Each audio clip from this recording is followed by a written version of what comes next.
Another little bit of chemistry history. So, back in 1869, a Russian chemistry professor, Dmitry Mendeleev, was studying the elements and noticed that certain groups of elements had similar properties. And so he was looking for patterns.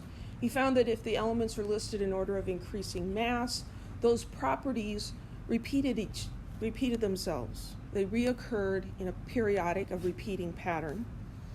And so if you spread out the first 20 elements, hydrogen, helium, lithium, etc., 1 through 20, what they've done here is they've used colors to indicate which elements have similar properties.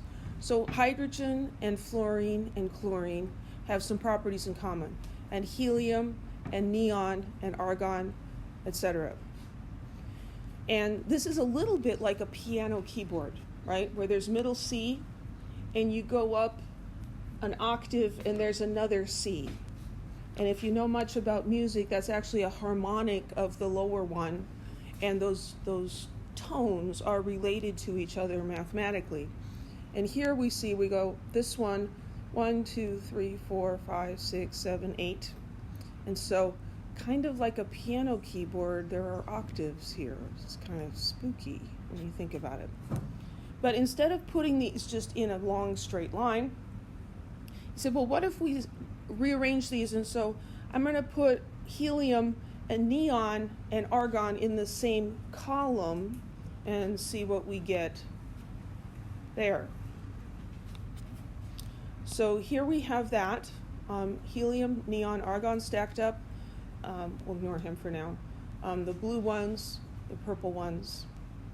And so we see that when we line them up this way, we get elements with similar properties in the same columns. So what about hydrogen? Why is hydrogen over here when it's orange like these guys? So hydrogen is the smallest element. He's like the smallest child in a big family, kind of like my son Andrew, who just turned 11. And if you're at all familiar with that youngest child, the youngest child often gets away with stuff that the oldest child would never get away with, right? Sometimes it's because mom and dad realize that, we were a little too uptight with that first one and we're going to be more reasonable. Other times they're just old and tired and they don't care anymore. They're like, whatever, he'll be fine. So hydrogen is like that. He breaks a lot of the rules and patterns. So in many ways, hydrogen should be over here, but in other ways he belongs over there because he does act like these guys sometimes too. And so we just have to be okay with hydrogen doing his own thing. So Mendeleev made his table with the known elements, but he left some gaps and predicted that elements would be discovered to fill in those gaps, and he even predicted the properties of those elements, and he was actually very correct. It's pretty impressive. This periodic table is a little different. This gives us time of discovery. So the ones that were discovered earliest are the light blue, and they get darker, and then the 1950 to 2012, these are the most recent ones. All of these guys are man-made. They're very radioactive. They don't occur in nature. But we can see that there are some gaps, like here, things that were not present when Mendeleev made his table, and so he left spaces there and said, I think there's going to be an element found to fit in there.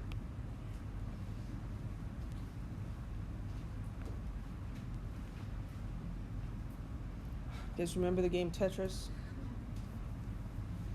This is how in 1869 Dmitry Mendeleev completed the first periodic table. This is all the pieces dropping in.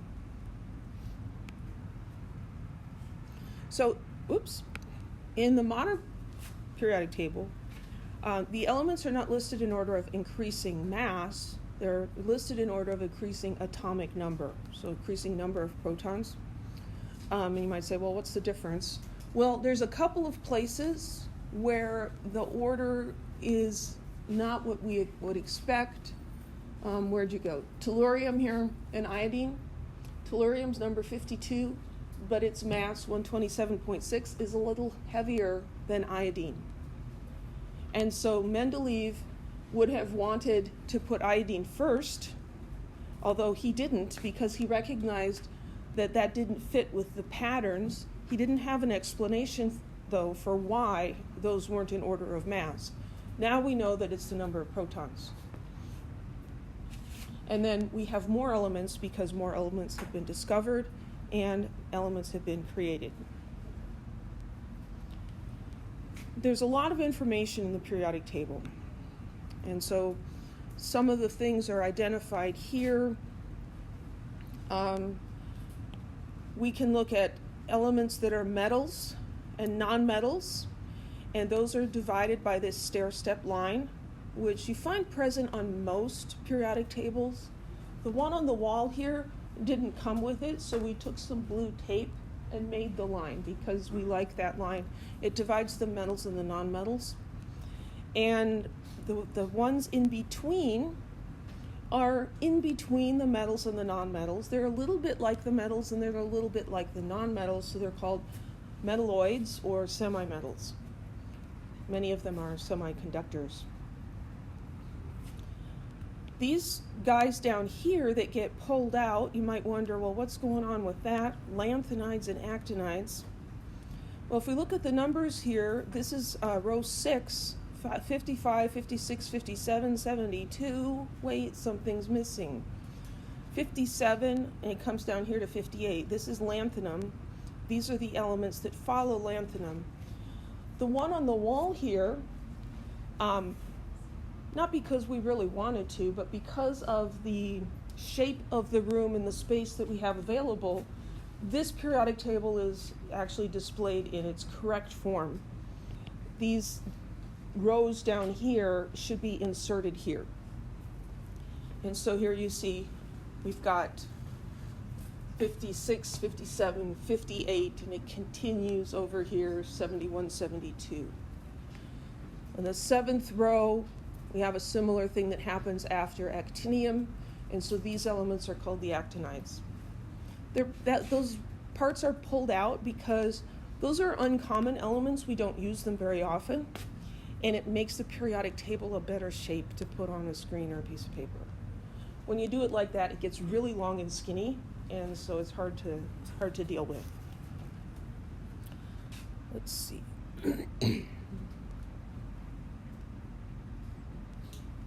Yeah, so those different categories of elements, metals, nonmetals, and metalloids, they have different properties. Most of us can identify something that's a metal versus something that's a nonmetal. Like if I show you this key, is that a metal or a nonmetal? It's a metal, right? How do we know that? Well, it's shiny and smooth and hard. It's got kind of a particular feel to it, right? How about the paper? Is that a metal? No, that's a nonmetal. It's not shiny, right? So there's some common characteristics. Metals are often shiny. They're malleable and ductile. Malleable means if you take a piece of metal and you hit it with a hammer, it's not going to shatter like glass. It's going to dent, right? You make a dent in the metal. And if you keep hammering on it, you can actually hammer it out into a flat sheet. It takes a long time, but you can do it. Ductile means you could pull that metal into a wire, and that's how wires are formed. Metals are good conductors. They conduct electricity and they conduct heat. You wouldn't want to use a piece of metal as a hot pad, right? Because the heat's going to go right through it into your hand. But a nice thick towel would block the heat. It's not going to conduct the heat and be useful as a hot pad. So nonmetals are kind of the opposite of metals, and as their name suggests, these are not metals. So they are not conductors. They are not ductile. They are not malleable. Typically, they're not shiny either. What's more important for us in chemistry is their behavior with electrons. So metals tend to lose electrons when they undergo chemical changes, and nonmetals gain electrons. So how can we remember that?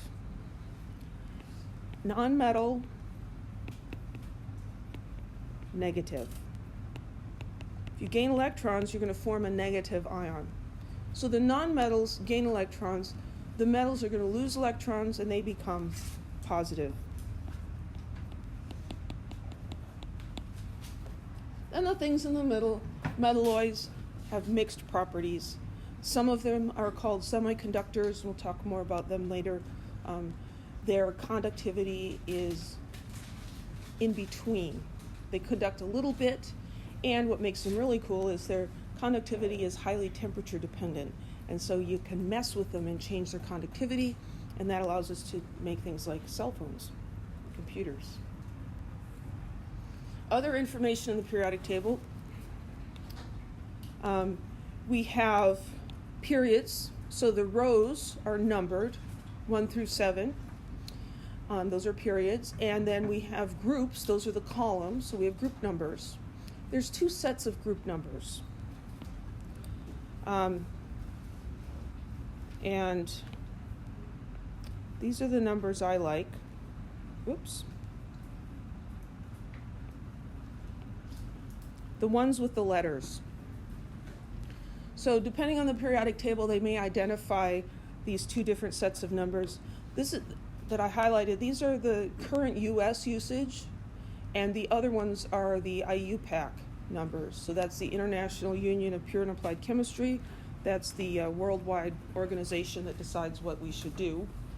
But then, of course, in the United States, we often just do what we want anyway, right? We use inches, miles.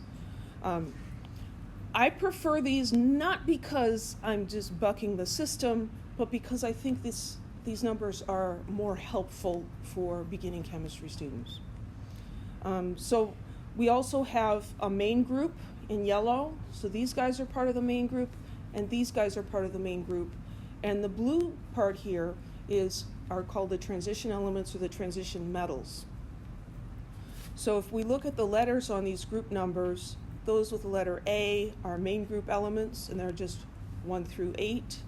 And the transition elements have Bs, and those numbers make less sense.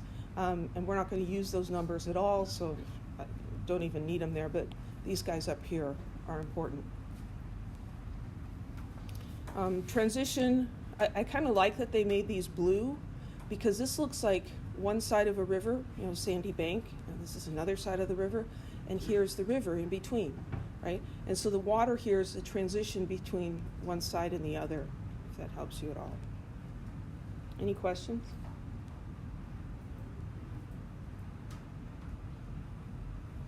Some of these groups have names.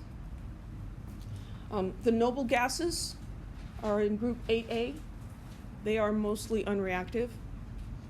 Group 1A elements are called alkali metals, just because, and those are all very reactive metals.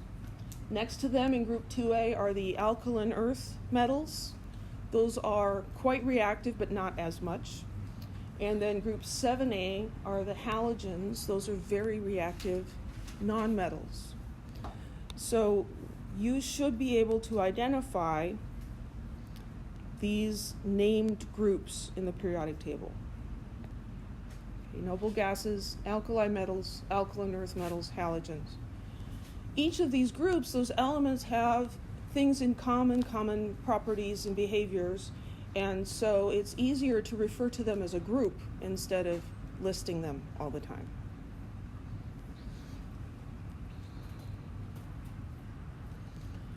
So the main group metals lose electrons. Well, all metals tend to lose electrons. But the main group elements do this in a very predictable way. They form a cation that has the same number of electrons as the nearest noble gas. We'll get to the periodic table and I'll go over this again. What that means is for the main group elements, the metals, the charge is going to be equal to the group number. So if it's in group 2, its charge is 2+. If it's in group 3, its charge is 3+. So that's nice. Nonmetals tend to gain electrons, forming anions, negative ions. Those will also have the same number of electrons as the nearest noble gas. Their charges are predictable. The charge, there's a couple different ways of remembering it. One is that take the group number and subtract 8. The transition elements are squirrely. They're not predictable. So those 3 of those groups that we talked about, the alkali metals in group 1, they're metals, they form cations. They're in group 1, they all have 1+ ions. The alkaline earth metals, again, metals, they're forming cations. They're in group 2, they're 2+ ions.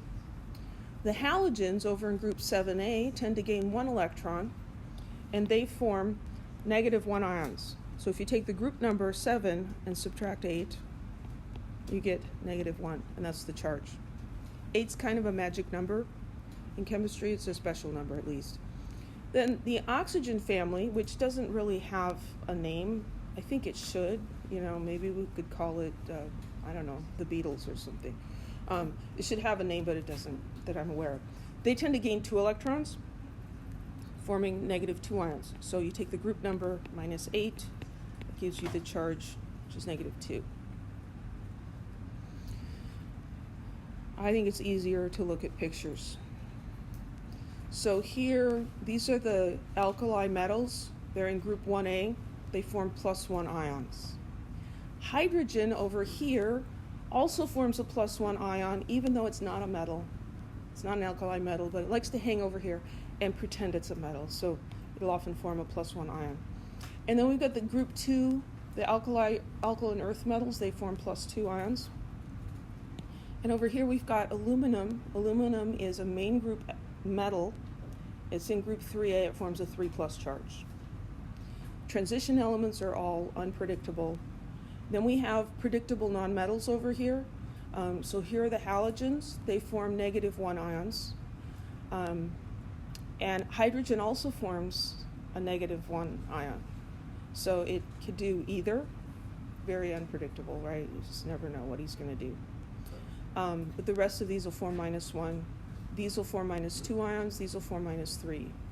So we can take the group number and subtract 8, but I think what students would prefer, you'll notice the noble gases are just kind of blanked out here. They don't form ions, period. They just don't. But if we want to know, say, what the charge on phosphorus is, we can start over here at the end, like we're playing a board game, and we're starting at the end and we're counting backwards. So if this is 0, -1, that's the charge on that one, -2, -3. And it seems like most students prefer that, just counting backwards instead of group number -8. Any questions?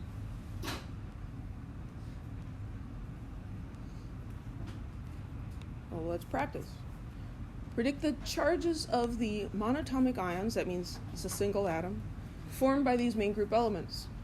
So here's nitrogen. So first of all, we have to find nitrogen in the periodic table. So there's nitrogen. Is it a metal or a nonmetal? It's a nonmetal. That tells me it's going to form a negative ion. And so I can figure out its charge by coming over here, 0, -1, -2, -3.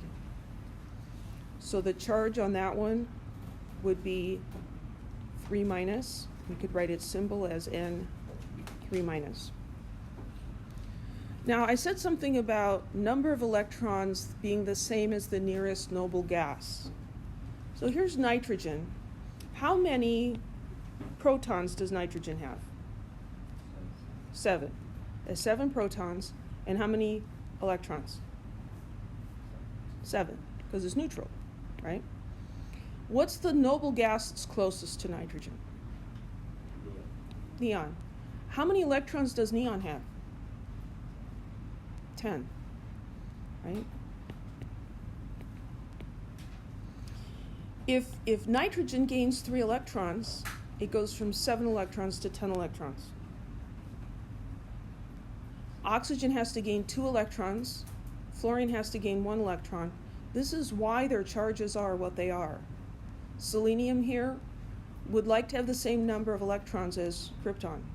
This has 36, this one has 34. It needs to gain 2 electrons. Any questions about that? What about rubidium? Yeah, it's going to be a +1.